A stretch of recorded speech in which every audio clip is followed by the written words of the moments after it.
Halo teman-teman semuanya, kita sebentar lagi akan live dengan Mbak Yangki Hartiasti ya. Kita akan ngobrolin tentang tangguh di tengah pandemi. Selamat Halo Mbak malam, Yangki, Kak. selamat malam.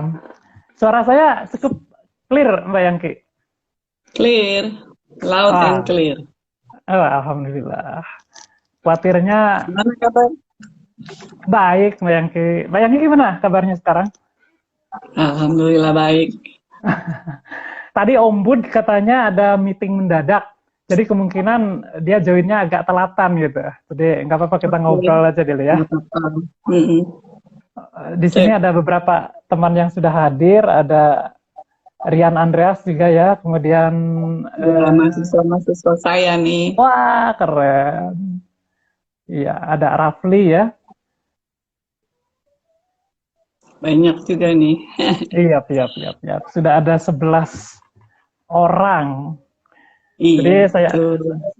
Saya ucapkan untuk teman-teman yang sudah hadir, selamat gabung, selamat malam, dan kita sesaat lagi akan berbincang tentang salah satu buku yang keren abis nih, karya Ibu Dr. Yangki Hartiasti, judulnya Tangguh di Tengah Pandemi. Mana nih teman-teman The Writers nih, biasanya sudah pada gabung lebih Udah dulu ini. muncul. Nanti Kayaknya harus, nyusul. iya, harus digebah-gebah terus nih. Selamat malam Mbak Yangki. Sekarang ini lagi di rumah ini atau di mana? Di rumah dong. Selama ini kampus juga kegiatannya di rumah terus ya? Betul. Iya. Tapi alhamdulillah sekarang udah grafiknya mulai turun ya. Terakhir kemarin saya cek sekitar 7 ribuan lah kasus baru, dari sebelumnya Juli kemarin tuh naiknya luar biasa ya, sampai Iya, 40 ribu per day. 50 kan. 50 ya? 50. Tapi kita Wah, harus hati-hati lagi nih. Katanya ada apa virus yang baru kan, Mu, Mu. iya, betul, Mu. betul banget, betul. Selalu Harus hati-hati. ini ya, apa, selalu berubah. Itu dia, proses Gitu. adaptasinya sangat cepat ya. Oke, kita mulai saja kali ya, Mbak Yangki ya. Silakan Kang Asep. Baik. Sekali lagi, selamat malam untuk teman-teman. Selamat gabung. Assalamualaikum warahmatullahi wabarakatuh. Malam ini seperti Waalaikumsalam. pengumuman yang sudah kita sebar lah lewat e-flyer atau e-poster, bahwa kita akan berbincang dengan Mbak Dr. Yangki Hartiasti tentang bukunya yang sudah sekitar 1 bulan lalu ya terbit ya, atau sekitar hampir 2 bulan ya Mbak Sejak Yangki. bulan Juni. Iya, sekitar bulan Junian terbit, dan sambutannya luar biasa, heboh, baik itu di komunitas teman-teman The Alhamdulillah. Writers maupun di luar ya, itu luar biasa banget. Judul bukunya adalah Tangguh di Tengah Pandemi, Belajar dari Bakteri. Buku ini teman-teman ditulis oleh 2 orang akademisi yang luar biasa banget nih. Salah satu diantaranya yang hadir di sini yaitu uh, Dr. Yangki Hartiasti beserta salah satu partner penulisnya yaitu Profesor Diana Ewaturangi ya Mbak Yangki ya. Betul sekali. Iya. Oh, dari judulnya saja ini sudah sangat menarik. Tangguh di tengah pandemi. Kemudian di bawahnya ada belajar dari bakteri. Lantas pada saat saya melihat biografi penulisnya, background ini 2 orang profesor ini, 2 orang akademisi, 2 orang akademisi. Tapi pada saat saya baca, ini bahkan dari judulnya saja ya, kebetulan lagi saya pegang ini. Dari judulnya aja memiliki stopping power yang kuat. Nah, sebelum kita masuk ke situ ya, saya ingin bertanya lebih jauh nih, penasaran saya nih dengan Mbak Yangki dan Profesor Diana ini. ini dua orang akademisi dengan background yang berbeda ya. Yang satu profesor mikrobiologi, yang satu lagi backgroundnya psikologi, dan saat ini menjadi pengajar di Fakultas Ekonomi dan Bisnis Universitas Indonesia ya, Mbak Yangki. Nah, bagaimana sih background dari proses penulisan Tangguh di tengah pandemi ini, Mbak Yangki, sehingga muncul ide untuk menulis bersama dengan Profesor Diana? Teman-teman juga banyak yang ingin tahu pastinya deh. Ya, silakan. Ya, terima kasih pertanyaannya, Kang Asep. Saya berkenalan dengan Profesor Diana itu sejak tahun 2015 ya. Waktu itu ada acara di Atma Jaya, lalu kami berkenalan.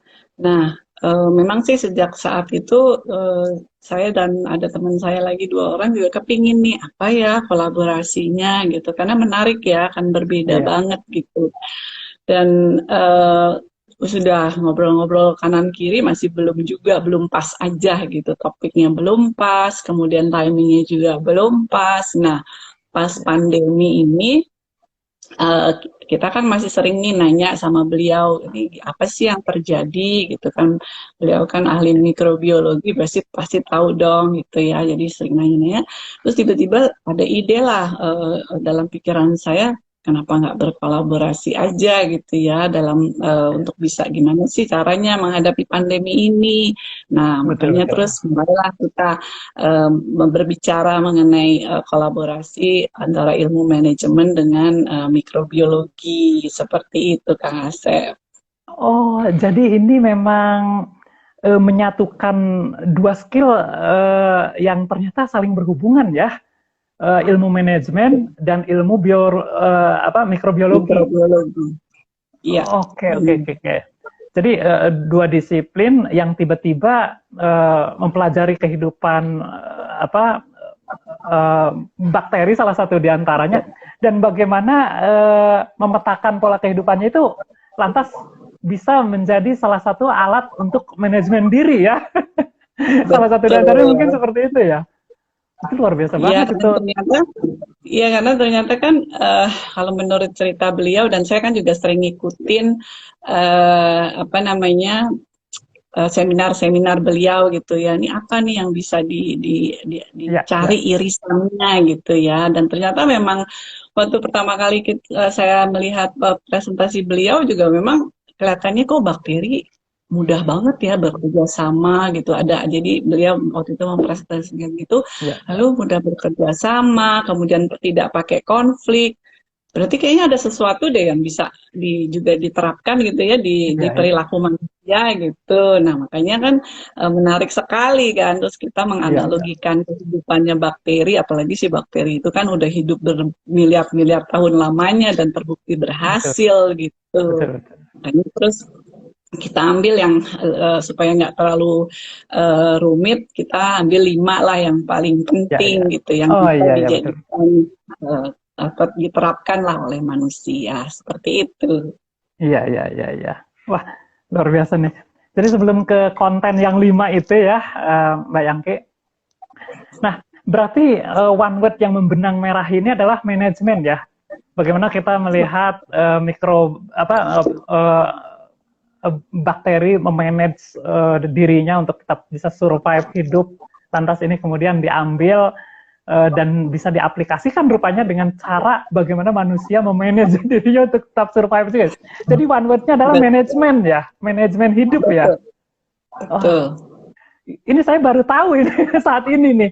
Kok sebelumnya saya berpikir gitu, ini dua hal yang sangat, yang satu eksak, yang satu sosial kan, kok tiba-tiba bisa berkolaborasi, itu luar biasa. Ternyata manajemen, ilmu manajemen ininya ya, yang membenang merahinya. Nah, Mbak Yangki, tentang virus, tentang bakteri, itu kan sesuatu yang sangat rumit ya, Mbak Yangki ya. Apalagi itu ranah di wilayah para peneliti nih. Yang satu profesor mikrobiologi, yang satu juga akademisi soal manajemen dan ekonomi serta bisnis gitu. Nah, kok bisa ya Mbak Yangki dan Profesor Diana menjahit sesuatu yang rumit dan pasti nih kalau saya baca referensi aslinya itu pasti mumet gitu. Tapi orang seawam saya bisa dengan mudah memahami buku itu. Itu gimana triknya atau gimana? Ada sebelumnya brainstorming mungkin dengan Profesor Diana? Oh, brainstorming udah pasti kan. Memang kan tidak mudah ya untuk menyatukan dua ilmu yang berbeda. Terus gaya penulisannya juga pasti berbeda kan. Beliau kan sangat exact gitu kan. Saya lebih ke manajemen. Dan kalau saya sih memang lebih senang yang membuat sesuatu yang rumit menjadi sederhana. Itu udah pasti. Karena kenapa sih mesti membuat rumit gitu ya. Karena kan target pembacanya itu kan adalah masyarakat luas. Jadi mau nggak mau ya kita harus membuatnya lebih mudah untuk dipahami. Kan bukan berarti kalau buku itu mudah dipahami jadi tidak berbobot kan? Betul, betul. Setuju kan? Seperti itu. Nah, jadi karena tadi targetnya masyarakat luas, ya pasti kita juga harus menggunakan bahasa sederhana, mudah dipahami, dan juga contoh-contoh. Seperti itu. Betul. Oh, jadi sebelumnya memang dirumuskan dulu nih target audiensnya kita, target audiensnya akademisi, yang notabene nanti bentuknya jurnal atau masyarakat umum. Jadi seperti itu ya, sehingga dipilih pola bahasa yang lebih friendly ya, lebih fleksibel, lebih. Ini kalau kebetulan kemarin saya baru ikut kelas sintaksis nih dari Ibu Dr. Felicia Utodewo. Ini masuknya ke ilmiah populer ya berarti ya. Betul. Masuknya ya, jadi sehingga mudah dipahami. Ada kesulitan nggak Mbak Yangki mentransformasikan sesuatu yang sifatnya ilmiah akademik tiba-tiba ke bahasa yang anak sastra aja bisa baca gitu? Ya, kalau kesulitan pasti ada lah ya.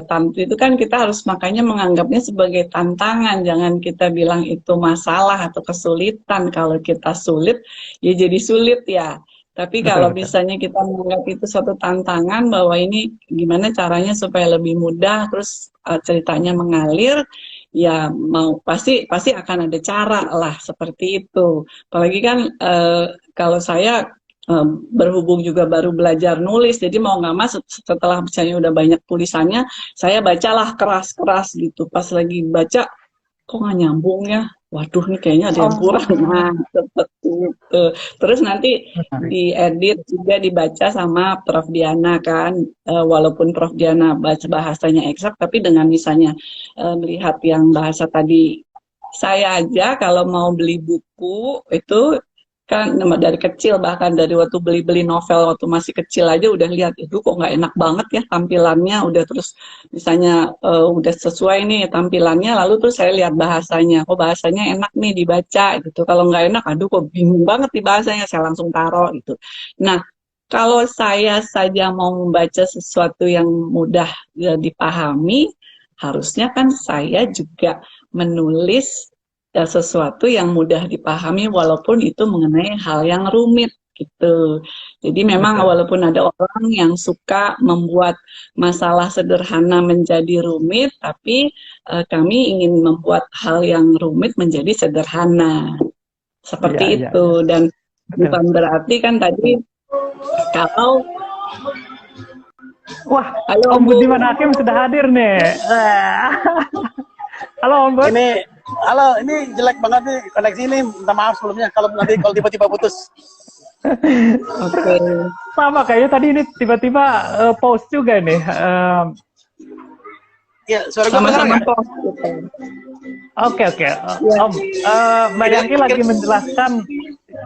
Aman kok, Om Bud, suaranya aman. Oke. Iya.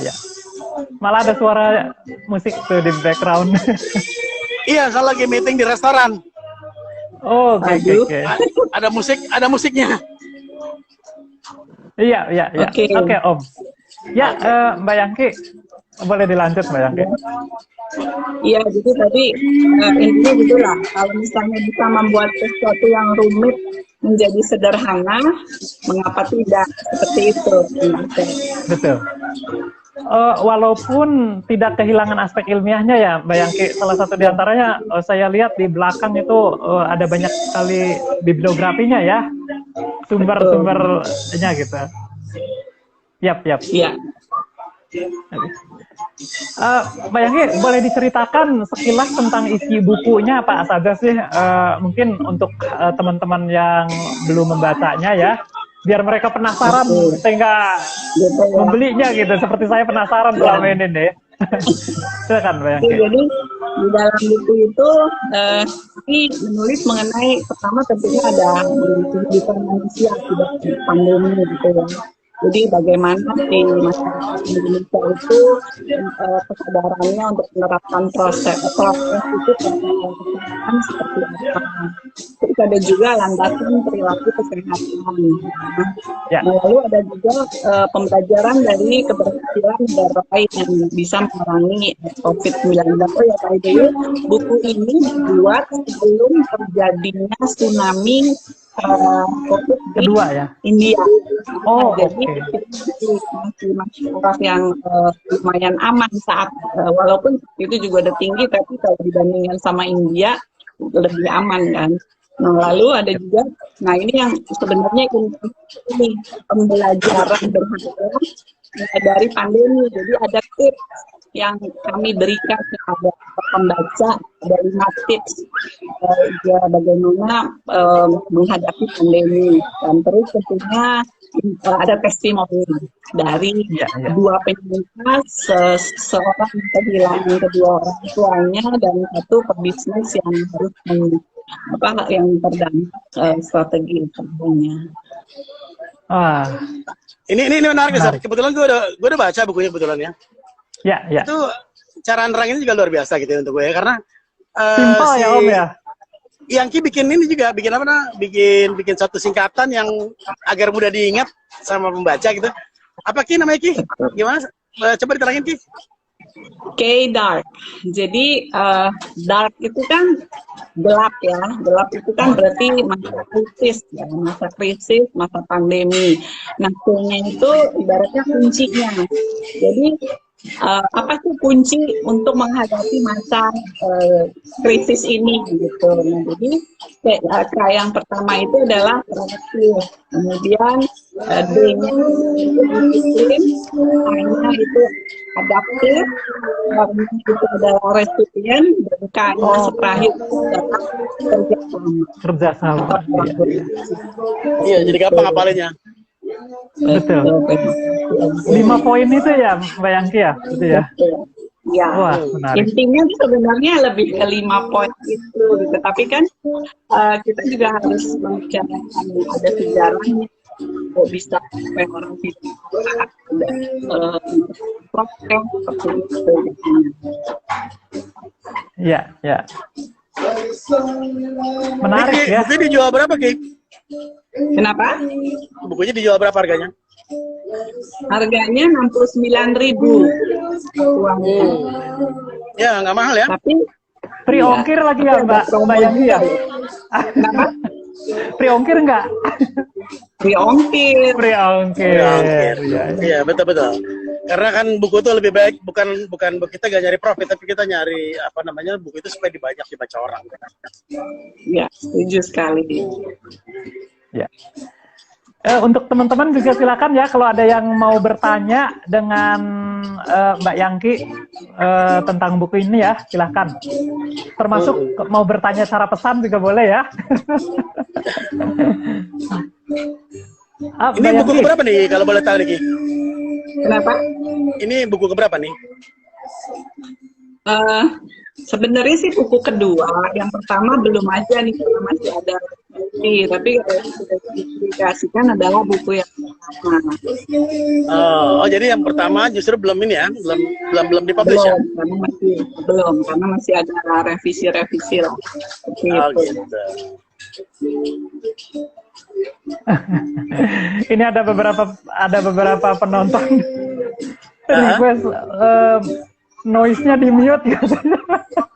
Oh ya udah, gue ini ya, gue mundur ya, karena noise dari gue soalnya. Oh, karena Pertanyaannya lagi dulu ada dari di. Om Buk apa? Sebelum Ayo dia Om, sebelum ini bertanya dulu Om. Bertanya dulu ya. Iya ya, Soalnya silakan. kesian terganggu ininya apa namanya orang lain gitu kan. Gue lagi meeting di restoran dan gue nggak bisa minta kecil karena ini live music. Iya, iya. Iya, betul, Om.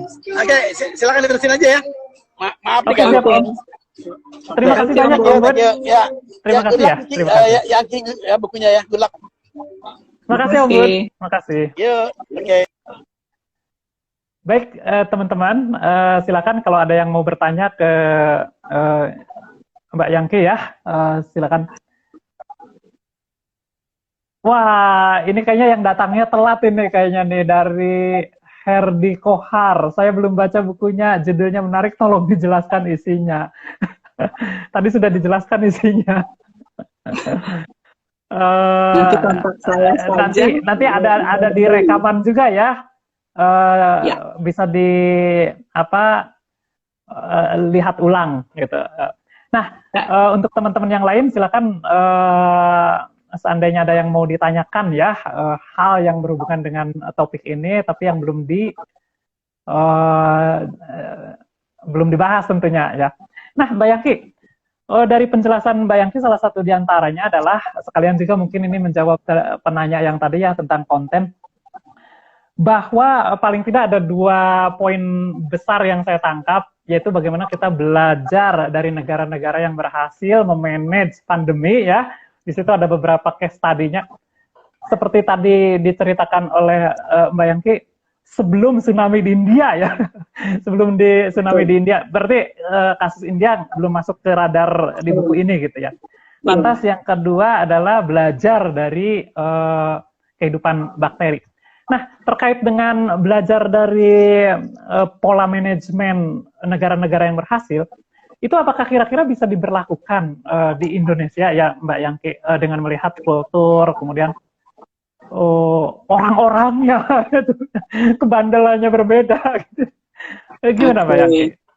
Iya, memang kita kan kalau melihat, kalau penonton itu lebih mudah untuk berkomentar ya daripada pelakunya gitu ya, itu di mana-mana gitu. Iya. Nah, jadi kalau kita melihat keberhasilan di negara lain sepertinya gampang gitu ya kan, kalau kita di dalam buku itu ditulis bahwa kalau di Taiwan sama di Vietnam lah yang dijadikan contoh gitu, bahwa mereka kan dari awalnya sudah sangat sigap memberi respon, terus juga ada komunikasi yang terus-menerus, karena kan memang kalau Taiwan itu dia sudah pernah mengalami SARS, MERS gitu, jadi udah tahu gitu ya.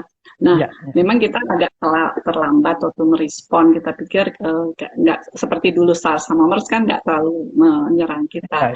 Tapi daripada kita menyalahkan masa lalu, mendingan kita sama-sama deh belajar dari bagaimana untuk mengatasi bersama-sama gitu kan. Toh juga ternyata WHO pun juga pertama bilang nggak usah pakai masker, yang sakit aja yang pakai masker. Setelah itu berubah gitu kan. Kita nggak tahu loh, virusnya jago banget soalnya gitu. Nah, jadi kita juga nggak bisa langsung mengadaptasi, langsung terus mengikuti apa yang dilakukan negara lain. Kita juga harus sesuaikan dengan tadi budaya lokal kita. Di Jakarta saja dengan di kota lain aja bisa berbeda, karena kan pendidikan kita biasa jadi lebih inilah, maksudnya lebih terekspos dengan hal itu, jadi lebih mudah mengerti. Di daerah kan tidak seperti itu, jadi nggak bisa langsung kita copy paste saja kan, Mas. Betul banget. Jadi emang sesuai dengan konteks masyarakat dan keadaannya ya. Betul sih yang Mbak Yangki bilang. Salah satu contohnya lah, terutama di bulan Juli kemarin, Mbak Yangki. Di daerah saya kebetulan dari Majalengka ya. Ininya asalnya gitu. Sebelumnya itu daerah hijau, Mbak Yangki. Tapi di bulan Juli ini tiba-tiba hampir beberapa anggota keluarga saya juga kena gitu. Padahal tadinya aman saja, yang dia merasa aman. Itu satu rumah ada yang kena. Terus begitu saya tanya, ini gimana sih keadaan sekeliling gimana? Ini katanya manggil saya ya. Hampir satu rumah itu ada satu korban kata yang kena. kayak satu rumah satu motor aja nih. Gitu. Jadi ternyata mungkin karena kulturnya berbeda, ketika di Jakarta atau di daerah kota-kota besar lebih siap ya, ternyata di beberapa wilayah tertentu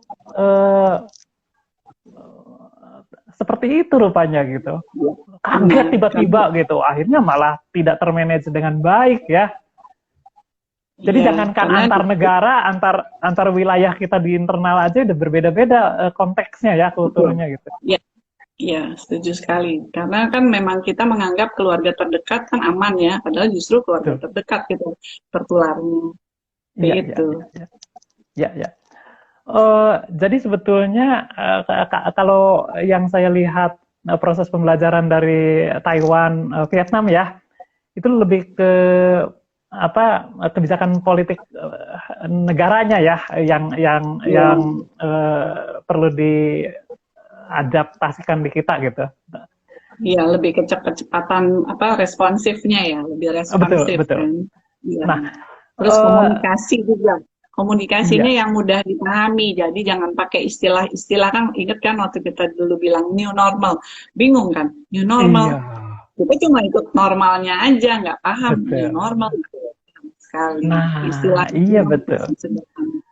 Harusnya pemerintah cara berkomunikasinya itu seperti dua orang akademisi ini berkomunikasi lewat buku ya, jadi mudah dipahami dengan bahasa yang down to earth ya, Mbak Yangki ya, mestinya gitu.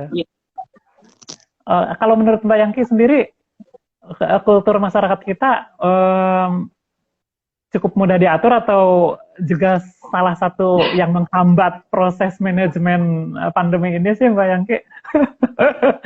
Kita itu tantangan juga ya, nggak hanya di Indonesia sepertinya ya, di negara lain juga sama ya, karena yang namanya apalagi kalau sekarang kan udah 1,5 tahun ya, 1,5 tahun, terus juga banyak orang kan yang tergantung dengan penghasilan yang harian gitu ya, bukan yang bulanan, jadi mau nggak mau kalau dia di rumah ya stres ya, makanya terus akhirnya dia ya mendingan gue ini deh cari uang daripada keluarga di rumah nggak kelaparan segala macam, udahlah gitu, seperti itu. Nah jadi memang banyak hal gitu, apalagi terus di awal-awal kan kita sanksinya kurang tegas ya dilakukan gitu kan, yang masalah di perbatasan juga tetap banyak yang bisa lolos seperti itu, lalu juga di awal-awal itu kan penderitanya masih rasanya yang kena tuh masih orang-orang yang kita nggak terlalu kenal kan. Nah terus itu yang paling parah itu adalah banyak orang yang yang pejabat-pejabat atau petinggi-petinggi itu yang seharusnya memberikan contoh tidak memberikan contoh. Nah kalau zaman sekarang kan kita bisa lihat ya, langsung viral kan, dia bikin kegiatan ini itu langsung viral, terus dia aja enggak. Nah kan kita paling enak ngikutin orang yang menyalahi aturan kan, padahal kan sebenarnya ya kita harus ngikutin prokes untuk menjaga diri gitu, bukan orang lain yang melanggar terus saya ikut-ikutan. Kayak dulu kita pakai helm, disuruh pakai helm, pakai seat belt gitu ya. Memang itu susah sekali melakukan perubahan perilaku kalau nggak ada sanksi yang tegas, yang keras seperti itu kan. Betul. Wah, setuju banget sih saya itu.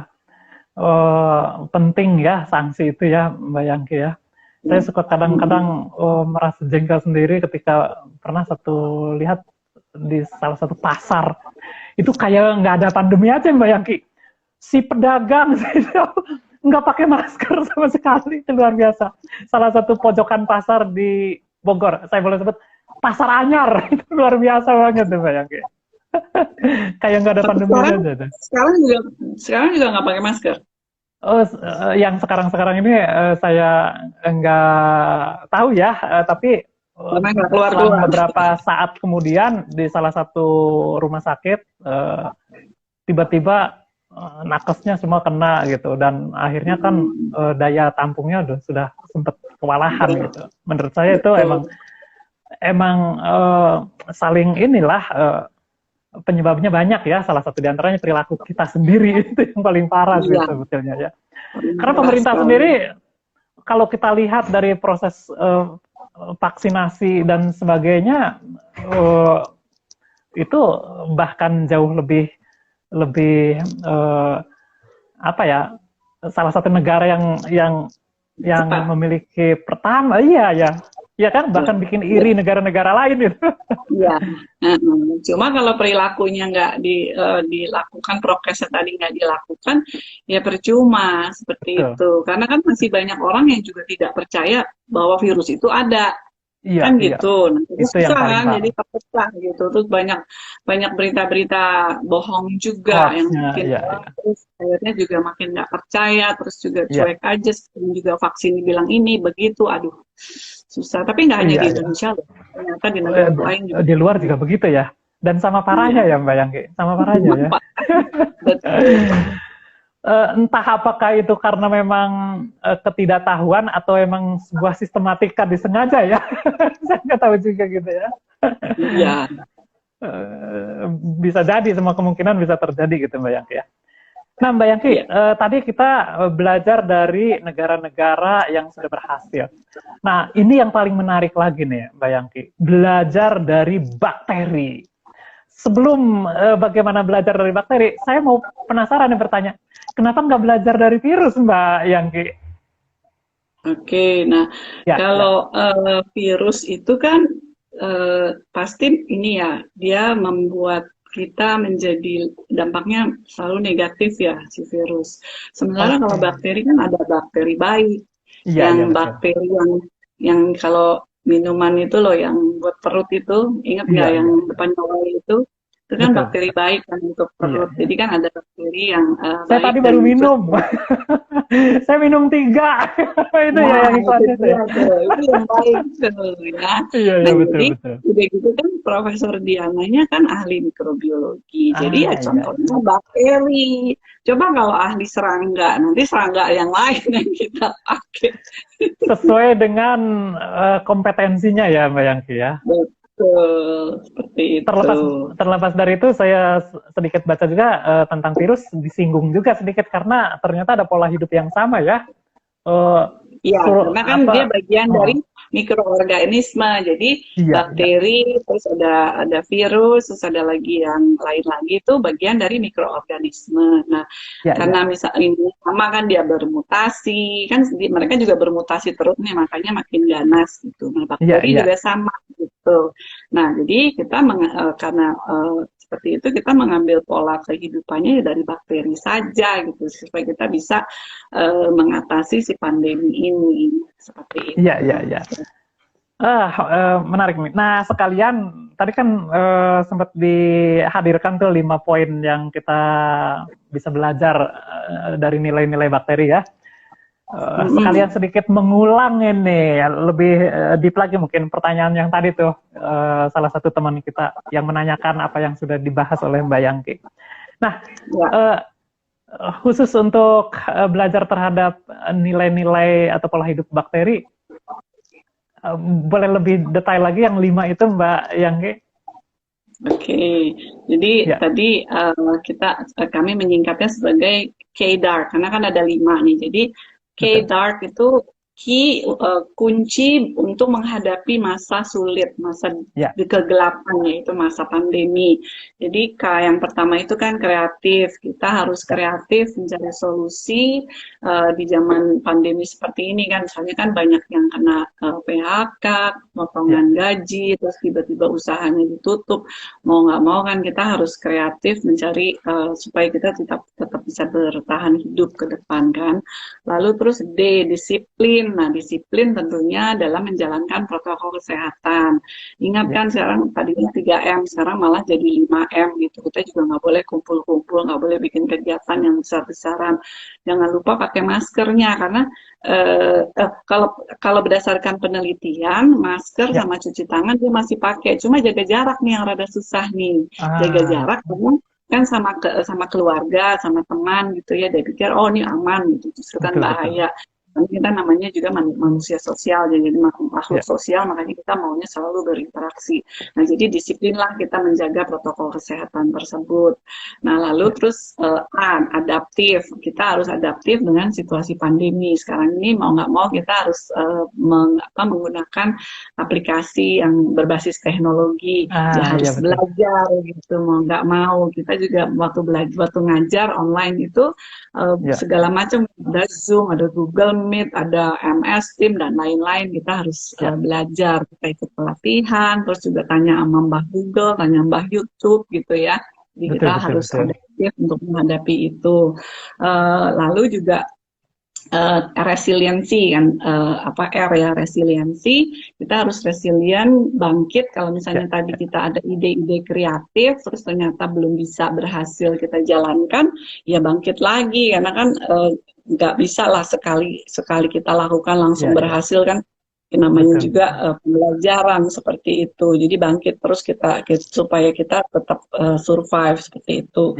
Lalu yang terakhirnya kerjasama atau kolaborasi. Nah, itu kita harus saling mendukung keluarga kalau memang ada yang terpapar, ada yang kena ada ketimpa musibah, kita bantu, dan juga tentunya kita harus saling berkolaborasi dengan pihak-pihak lain, apakah komunitas, terus organisasi dan lain-lain, supaya pandemi ini bisa segera teratasi. Kita kan nggak bisa memang mengusir si virus kan, tapi kita at least bisa menurunkan dia ke level endemi, lalu terus kita bisa mengendalikan dia dengan bantuan vaksin itu.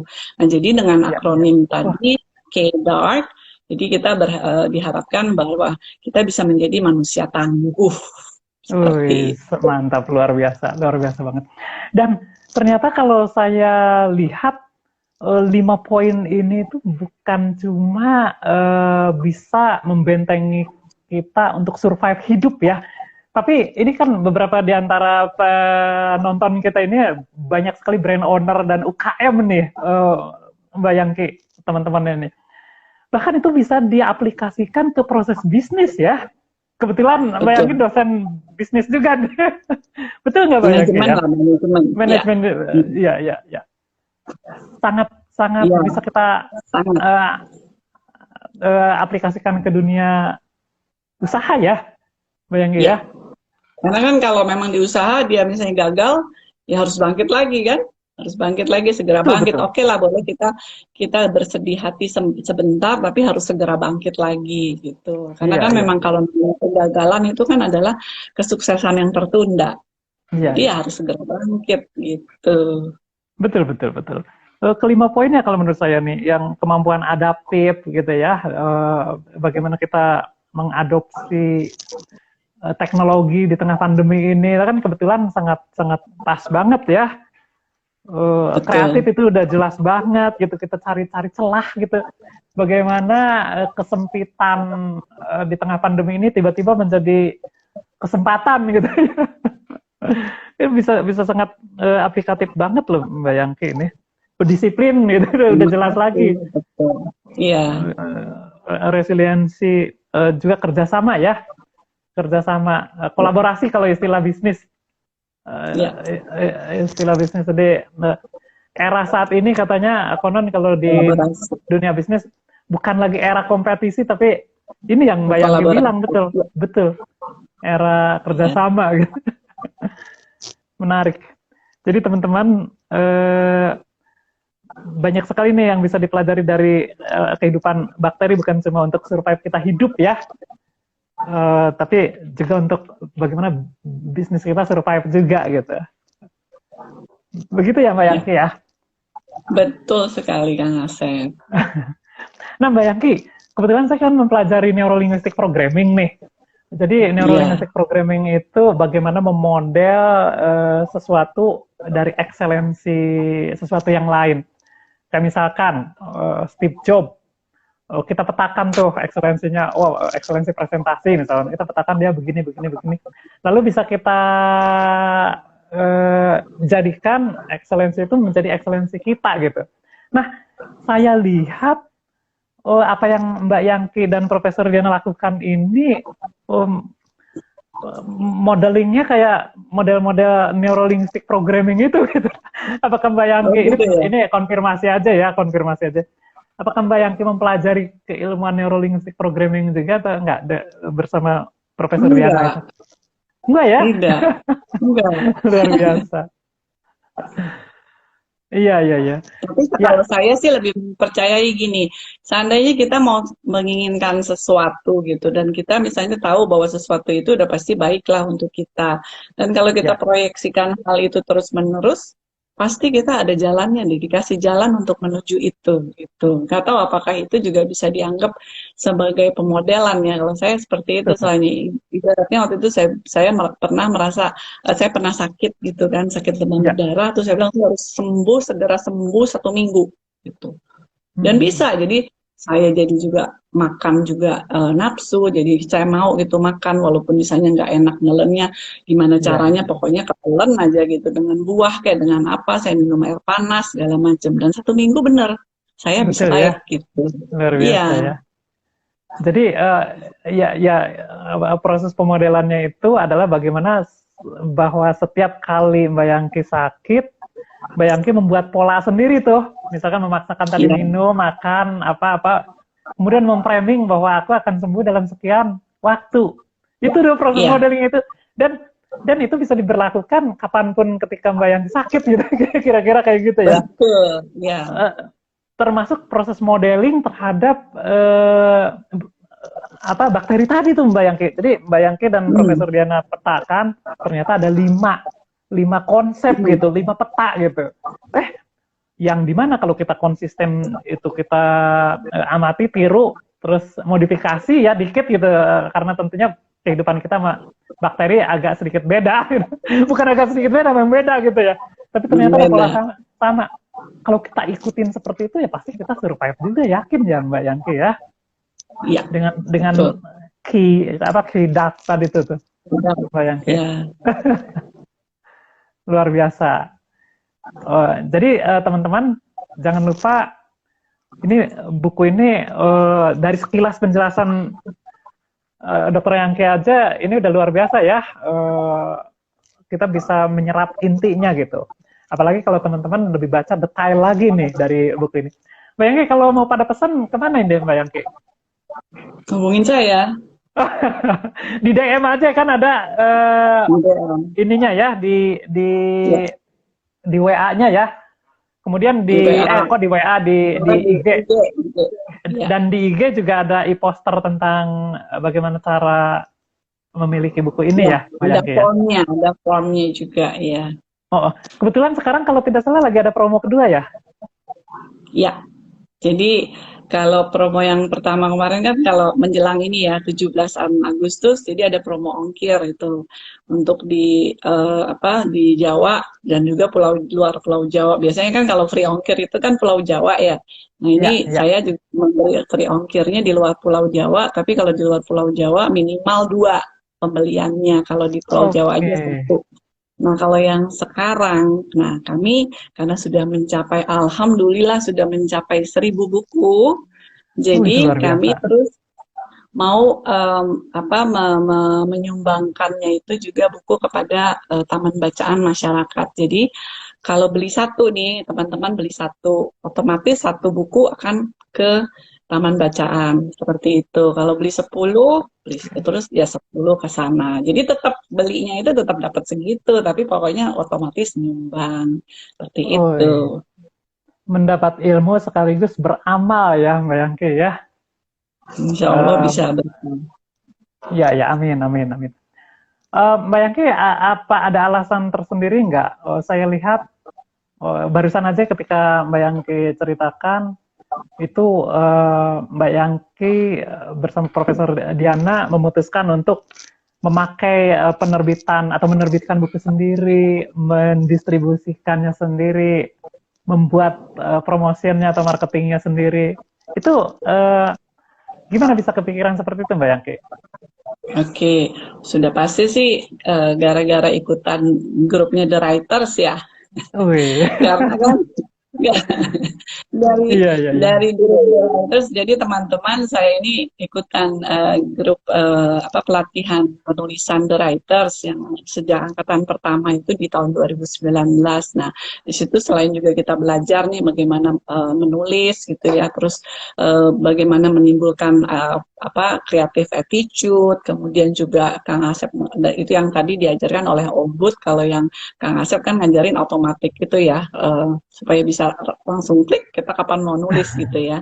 Nah, lalu di situ terus di dalam grup itu ternyata ada Mas Andung yang Iya, membantu kami menerbitkan buku dari Brave Book gitu. Nah, berarti iya, iya. kan lebih menarik lagi gitu. Jadi saya makin tertantang lagi dong untuk melakukan penulisan buku, karena kan selama ini aduh harus ke penerbit yang besar-besar itu, sementara kita harus keluarin buku sekian, harus beli, Ya. harus bela, aduh rasanya aduh gimana bisa nggak gitu kan. Nah, jadi dengan adanya peluang seperti ini langsunglah kami Iya, iya. serbu sambil sergap. Luar biasa ya. Kalau pola promosinya itu pakai paid ads juga nggak? Pakai iklan berbayar atau organik saja? Lewat Saya grup-grup melakukan atau sendiri sih, enggak. Saya emang di awal kan dibantu. Jadi benar-benar saya yang menyebarkan informasi itu sendiri.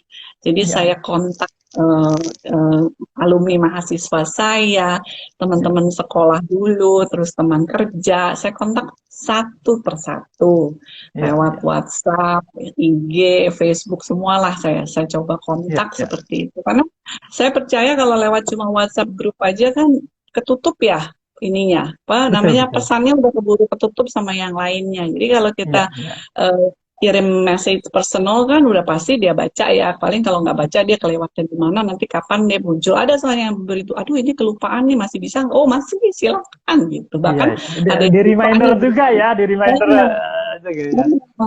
Ada yang di bulan Agustus misalnya kan kena yang promo yang sebelumnya. Tapi kalau sekarang mau beli, ya saya masukin yang untuk sumbangan ini gitu. Kan nggak Ya, masalah kan seperti itu. betul, betul. Nah, jadi karena saya tadi percaya dengan promotional personal selling tadi ya saya lakukan gitu. Karena Ya, udah ya, ya. berhasil, udah terbukti berhasil waktu saya menggather mengumpulkan responden untuk penelitian saya. Lebih lebih Betul, lebih betul. mudah seperti itu gitu. Jadi ya saya lakukan juga gitu. Iya, iya. Wah, itu menarik tuh. Jadi teman-teman, Mbak Yangki bukan cuma memodel dan menulis 5 hal nilai-nilai bakteri ya, tapi mengaplikasikannya loh. Bagaimana Mbak Yangki kreatif gitu, menciptakan trik-trik tersendiri, termasuk proses menerbitkannya sendiri, membuat promosinya sendiri, dan sebagainya ya. Ya. Eh, Terus di samping itu Kang Asep, jadi apa namanya, saya memang kalau misalnya orang bilang gila, kalau misalnya 1.000, jadi lu ngontak 1.000 orang. Ya nggak apa-apa juga kan, kita kan itu luar biasa. sekalian silaturahmi, dia respon Betul. atau tidak, atau misalnya dia respon cuma terus dia tidak berminat, tapi dia berkabar aja, memberi kabar bahwa dia sehat, dia sekarang udah kerja di sini, anaknya ada sekian gitu, itu aja sudah membuat kita senang kan, saya Betul. nggak masalah gitu. Betul, betul. Dan itu masuk ke nilai yang bisa dipelajari dari bakteri, nilai disiplin ya. Bagaimana kita disiplin kontak satu-satu, dan hasilnya teman-teman, saya aja takjub loh. Kurang dari 3 bulan sekian ribu sudah terjual dengan organik ya, itu luar biasa banget. Selamat ya Mbak Yangki ya. Terima kasih Kang Asep. Ini ada pertanyaan dari Herdi Kohar. Boleh bertanya, apakah ada kepemimpinan di kehidupan bakteri? Ya, gitu, Mbak Yangki. Nilai kepemimpinan. Nah, kalau kita menerapkan kelima tadi, yang K-Dark tadi, itu kan sebenarnya sudah faktor kepemimpinan. yang harus dimiliki seorang pemimpin kan. Dia juga dia harus kreatif, dia harus disiplin, dia harus adaptif, dia harus resilient, dan dia juga harus mau berkolaborasi. Luar Itu biasa. kan juga yang harus dimiliki seorang pemimpin. Jadi kita nggak usah khusus ngomongin kepemimpinan, tapi Iya, itu saja sudah menjadi cerminan. Karena kan kalau menerapkan kelima hal itu, kita bisa menjadi manusia tangguh, dan pemimpin pasti betul. juga harus tangguh. Oh, luar biasa ya. Jadi secara tidak langsung 5 poin itu adalah nilai-nilai kepemimpinan itu sendiri ya, Mbak Yangki gitu Iya, ya. Wah, betul. semoga Mas Herdi Kohar eh, terjawab ya pertanyaannya ya. Ini kayaknya mahasiswanya Dr. Yangki bukan ini, Mas Apa? Herdi Kohar, bukan ya? Saya nggak bisa Oke. baca nih, soalnya nih ada sesuatu yang salah saya klik tadi, saya takut nanti ngeklik nge-freeze lagi. Iya, iya, iya, iya. Tadi ada yang bertanya, sempat sekilas. Oh, Siti Nurhalimah, bukunya bisa dibeli di mana? Nanti buka saja IG-nya IG-nya Ya. @Yangki ya. Di situ ada cara-cara belinya, cara-cara belinya. Oh ya, tadi Mbak Yangki sekilas menyinggung soal grup The Writers ya. Kebetulan teman-teman The Writers akan membuka kembali batch ke-16, jadi udah sampai 16 batch ya. 16 nih. Total alumni udah sekitar 1.600-an lebih, Mbak Wah, Yangki. keren. Keren banget. Tanggal 4 September kita akan mulai batch 16 ya teman-teman ya. Nanti akan ada 4 apa 8 sesi. 14? 4 September tuh sekarang loh. Oh iya, 14 berarti. Iya, iya, iya, benar, harus di ini nih.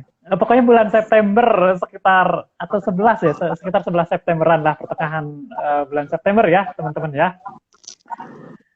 Nanti akan ada 8 sesi, 4 sesi creative writing dari Om Budiman Hakim, kemudian 4 sesi hypnotic writing dari saya gitu, teman-teman ya. Silakan kalau mau join bisa juga di IG saya ada informasinya. Investasinya seikhlasnya ya. Dijamin keren. Insya Allah dan amin. Begitu teman-teman. Nah, sekiranya seandainya ada yang mau ditanyakan lagi dari teman-teman untuk Mbak Yangki, kita masih ada waktu. Wah, ternyata tinggal 3 menit lagi loh Mbak Yangki. Waduh, Gak berasa cepet ya. juga dia. Iya, kalau lewat Iya. dari 1 jam langsung di-cut sama IG-nya nih. Iya. Oke, berarti kita harus bikin ini nih, closing remark. Betul. Nah, betul. Sekitar 3 menit ini silakan saya persembahkan untuk Mbak Yangki membuat closing speech.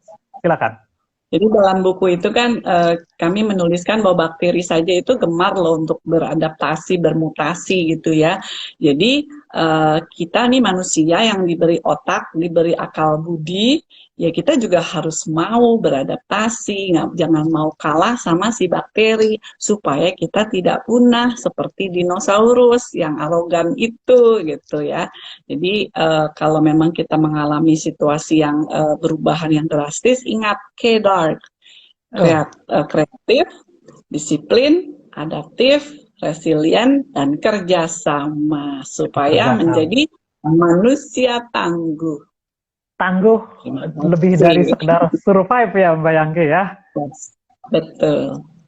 Luar biasa banget. Itu KDARK kayaknya bakal jadi nempel di subconscious saya ini kayaknya. Dan semoga menjadi salah satu pola hidup saya juga ya Mbak Yangki. Dan menjadi pola hidup teman-teman juga. Biar survive dan tangguh gitu ya. Tapi akan jauh lebih lengkap lagi seandainya memiliki buku ini ya Mbak Yangki ya. Yes, betul. Karena detailnya ada di dalam. Iya. Dan teman-teman saya jamin ini buku yang sangat menarik dan unik sekali karena tiba-tiba ada perspektif lain ya tentang bagaimana kita memodel bukan ekselensi manusia tapi dari bakteri gitu teman-teman. Itu luar biasa banget. Saya mengucapkan terima kasih banyak Mbak Yangki yang sudah menyediakan waktunya untuk bisa berbagi dengan teman-teman semuanya. Luar biasa banget. inspiring banget dan saya banyak belajar, Mbak Yangki. Sekali lagi untuk teman-teman juga saya ucapkan terima kasih ya. Jangan lupa membeli bukunya atau silakan juga ikut di kegiatan grup The Writers ya, yang batch 16 akan dibuka kembali. Terima kasih untuk penanya yang tadi sudah sangat antusias. Sekali lagi terima kasih untuk Mbak Yangki. Insya Allah ke depannya kita akan ada IG Live lagi ya, Mbak Yangki ya. Ya. Dengan tema berbeda barangkali. Senang sekali tentunya. Iya, iya. Selalu sehat untuk Mbak Yangki, juga untuk teman-teman semua yang sudah hadir. Selamat malam. Wassalamualaikum warahmatullahi wabarakatuh. Terima kasih Mbak Yangki. Selamat semua. Terima kasih.